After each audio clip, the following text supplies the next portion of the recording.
Alain-Pierre Coignet, à votre service. Au sommaire de ce 22e rendez-vous, Exprime ta réalité.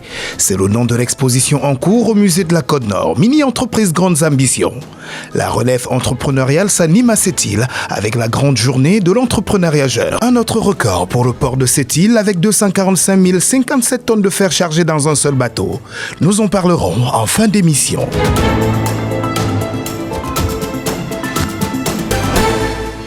Le 6 juin, aux Galeries Montagnaises à Sept-Îles, la 13e édition de la Grande Journée des Petits Entrepreneurs a rassemblé des jeunes de 5 à 17 ans autour d'une initiative unique, à savoir exposer et vendre leurs créations. Ce matin, j'avais 60 porte-clés, puis en ce moment, j'en ai à peu près 20, genre. Fait que ça l'a... Puis on a parlé beaucoup, puis c'était le fun. Je pense qu'en ce moment, c'est un peu plus pour m'amuser, puis pour me faire un peu d'argent. L'été, je fais souvent des choses de même. Fait que je fais souvent, je bricole souvent, je fais souvent des petites choses. Fait que c'est ça qui m'a venu en tête. Dans le fond, j'aimerais ça faire ma propre entreprise plus tard. Plus de 12 000 jeunes ont participé à l'événement à travers le Québec, dont 13 à Sept-Îles. L'organisation locale est assurée par la SADC Côte-Nord, en collaboration avec le mouvement provincial pour une journée qui permet aux enfants de créer et gérer leur propre mini-entreprise, développant ainsi créativité, confiance et débrouillardise. Je vends des porte-clés, des bols à bijoux, puis des savons. C'est moi qui ai fait les savons, mais il y a des personnes qui m'ont aidé. Les porte-clés aussi, c'est moi qui les ai faites, mais la résine, c'est plus dur à mettre, c'est ma mère qui l'a faite. J'ai préparé des bracelets, des boucles d'oreilles 3D, des porte-clés flexibles, imprimés en 3D, puis des non flexibles aussi. Ma famille puis moi, on est vraiment on fait de l'art beaucoup, puis on est créatifs. On a eu plein d'idées, fait qu'on a décidé de se présenter pour les petits entrepreneurs. L'année prochaine, je pense que je vais recommencer. J'ai vraiment aimé ça. On voit surtout les modes du moment. Hein? On a vu beaucoup de créations faites à l'imprimante 3D. Les jeunes font preuve de créativité. C'était beau à voir. Autant du côté alimentaire, avec le jeune qui a fait des nachos dans un sac de chips. C'est révolutionnaire. C'est beau. On parle beaucoup d'écologie. Il a compris. Au diable l'assiette. On le fait directement dans le sac. D'année en année, on sent les tendances du moment chez les petits entrepreneurs. Au cœur de l'événement, ces jeunes entrepreneurs ont fait vivre leur imagination, tout en découvrant les joies du commerce, de quoi susciter l'envie chez les visiteurs. Mon nom, c'est Sinaï. Je suis venue encourager des personnes qui font ceux qui font l'entrepreneuriat de créativité. Ça me passionne parce que j'ai plusieurs amis qui le font et j'aime beaucoup ça. Oui, je suis venue les voir parce que j'aimerais ça faire comme eux la prochaine fois. L'idée m'est venue de me rapprocher et de comprendre de quoi il est question. Et alors, sur place, j'ai été très agréablement surpris. Donc, ça me motive déjà à participer l'année prochaine parce qu'aujourd'hui, vraiment, je pense que l'événement m'a marqué très, très positivement. Ils ont profité pour y arriver d'un encadrement familial. On va lui donner le soutien qu'elle a besoin, les conseils qu'elle a besoin, mais je ne suis pas nécessairement quelqu'un qui est très, très habile dans l'entrepreneuriat en général. Fait que ça va être de l'accompagner là-dedans puis voir où est-ce qu'elle veut aller avec ça. Là. Ah non, ça, je la laisse rouler. Si elle me demande quelque chose, là, je vais aller l'aider, mais comme... faut que tu les laisses aller, les enfants, en vrai. Faut pas que tu les brimes dans leur idée. Puis, peu importe c'est quoi l'idée, faut juste que tu les appuies. Les jeunes participants ont pu conserver les profits de leurs petites entreprises d'un jour, de bon augure pour une éventuelle devenir entrepreneuriale. Donner la possibilité aux enfants de s'intéresser à l'entrepreneuriat très tôt, ça permet à ce qu'ils grandissent avec une grande expérience parce que l'entrepreneuriat, pour ma part, n'est pas seulement la réussite, mais c'est le nombre d'échecs qu'on rencontre qui fait des personnes des grands entrepreneurs. Donc, il n'y a pas d'entrepreneur qui n'a jamais échoué. Les grands entrepreneurs sont ceux qui ont échoué à maintes reprises et ils ont pris l'expérience et ça fait qu'ils deviennent des très grands entrepreneurs. Donc, je dirais c'est vraiment une idée formidable d'imprégner les enfants à petite échelle, à connaître l'entrepreneuriat progressivement en grandissant. Ça fait que la société de demain sera merveilleuse.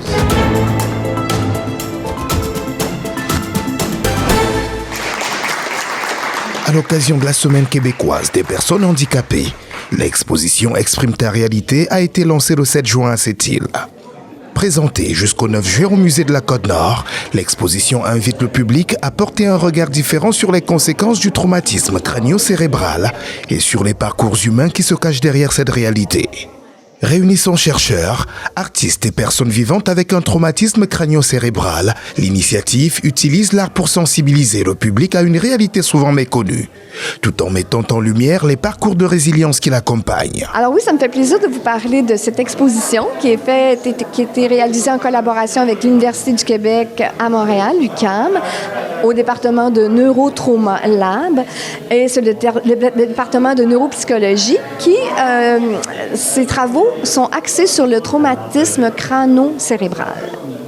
Et avec aussi l'Association des adultes handicapés de la Côte-Nord. Alors ça, c'est des collaborations qui permettent à Espace 4 Théâtre de réaliser l'exposition. Et elle a été faite en collaboration aussi avec les membres de l'Association des traumatisés crâniens de la Côte-Nord pour qu'ils expriment leurs symptômes au quotidien qui est le plus invalidant à la suite d'un traumatisme crânien. Alors nous, comme artistes, on est 4 artistes. On est un sculpteur, une poète, une artiste en art textile et un artiste en installation théâtrale qui avons porté la voix de ces gens-là pour qu'ils expriment justement ce symptôme le plus invalidant. Alors aujourd'hui, c'est le vernissage. Alors les gens sont autour des œuvres, à découvrir les œuvres. D'ailleurs, l'exposition sera au musée de la Côte-Nord aujourd'hui on est le 7 juin jusqu'au 9 juillet. Le vernissage a rassemblé plusieurs citoyens venus découvrir une exposition où la science rencontre l'expression artistique. Des artistes venus de Bécomo qui ont présenté des prestations inspirées de témoignages de personnes dont la vie a été transformée par un traumatisme crânio-cérébral. Une démarche qui cherche à rendre visibles des défis souvent invisibles. Évidemment, les gens avec qui on a eu à travailler sont tous des victimes de traumas crâniens, puis ça s'impacte de différentes manières sur leur mobilité, leur capacité, leur mémoire. Dans mon cas, au niveau de la sculpture, je me suis vite rendu compte que c'était quand même assez limitant. Là, on ne pouvait pas, disons, faire tout un personnage, faire la tête, les mains, les pieds, mais ça a été plus du travail, disons, sous supervision artistique puis de l'adaptation, où par la suite, après avoir travaillé sur différents éléments avec notre clientèle, on a ramené ça en atelier. Puis ça a été la même chose pour mes autres, disons, collègues artistes. On allait chercher la collecte d'informations, on essayait de faire participer le plus possible les personnes à l'activité. Puis en fonction de leur histoire, ce qui nous avait été raconté, on ramenait ça à la maison, on fait un atelier et le résultat aujourd'hui là, est dévoilé aux participants. Ces prestations offertes ont permis aux visiteurs de mieux comprendre le cheminement des participants à travers une approche artistique empreinte de sensibilité. Je vous invite à venir voir les gens de cette île et des environs, à venir voir cette exposition au Musée régional de la Côte-Nord. Ça vaut vraiment la peine et vous allez découvrir, si vous ne le saviez pas, le traumatisme crânio-cérébral. Le projet repose sur des récits de vie qui ont servi de point de départ à la création des différentes œuvres présentées au public.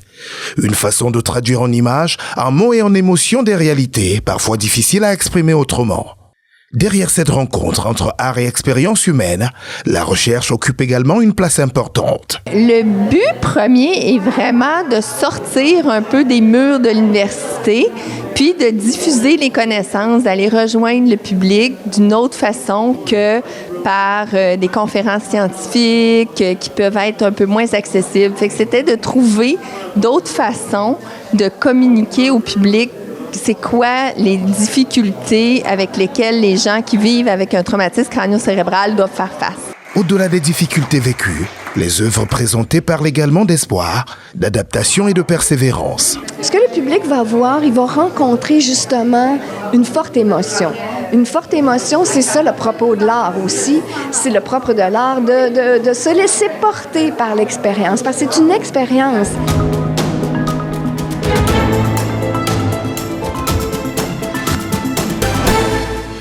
Le 9 juin dernier, un bateau japonais a quitté cette île avec plus de 245 000 tonnes de minerais de fer dans ses cales.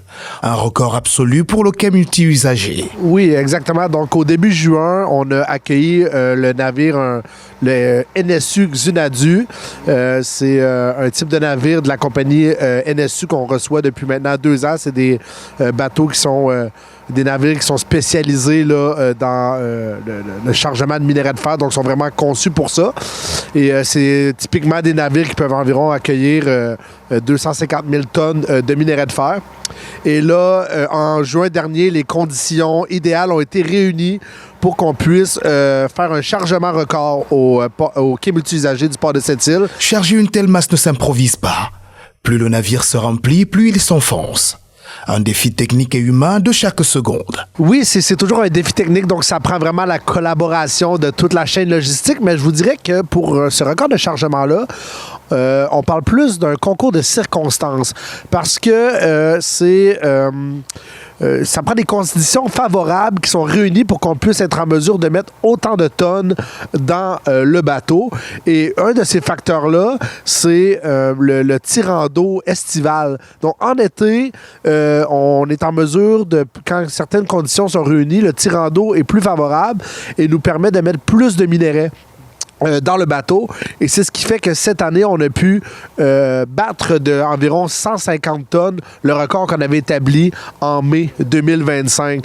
Donc, c'est pas nécessairement un aspect de performance comme un concours de circonstances qui nous permet que certaines conditions, surtout en été, peuvent être réunies pour qu'on puisse mettre plus de minerais dans un bateau et ainsi pouvoir battre le record de chargement. Derrière ce chiffre record se cachent les intérêts de toute une région. Il s'agit du fruit d'un travail d'équipe entre l'extracteur minerai de fer Québec, les manutentionnaires et les agences maritimes qui chargent de plus en plus vite. Le port de Sept-Îles envoyant ainsi un signal fort aux marchés mondiaux. Il faut savoir qu'au port de Sept-Îles, on est vraiment en mesure d'accueillir. On a un port très profond, donc on peut accueillir l'ensemble des navires qui sont disponibles dans le monde. Donc, on a vraiment une grande capacité d'accueil. Et pour un record comme ça, c'est bien que vous le mentionnez, oui, évidemment, ça prend un port comme celui du quai multi-usagé qui est en mesure d'accueillir des grands navires avec une grande capacité de chargement. Mais il faut aussi que le bateau soit à destination d'un quai ou d'un quai de déchargement qui est en mesure d'accueillir ce type de chargement également. Et là, c'était le cas. C'est un navire qui arrivait du Japon et qui repartait pour les marchés asiatiques où il y a plusieurs quais, ports en eau profonde également, comme celui du port de Sept-Îles, ce qui nous a permis c'est un autre facteur qui est entré en ligne de compte pour pouvoir réaliser ce record. En 2025, le port de Sept-Îles entrait dans l'histoire en franchissant le cap mythique des 40 millions de tonnes de marchandises manutentionnées. Ça prouve encore une fois qu'on a des infrastructures de classe mondiale, qu'on peut répondre à la demande, qu'on est capable de faire des grands chargements, que la chaîne logistique, la chaîne d'approvisionnement est forte, est performante, puis qu'on est prêt pour les prochaines étapes, puis pour les prochains projets. Donc voilà, le port de Sept-Îles, la zone industrielle portuaire, Port-Cartier, Sept-Îles, Ouachita-Marmelo-Tanam, on est là, on est prêt, puis on est performant.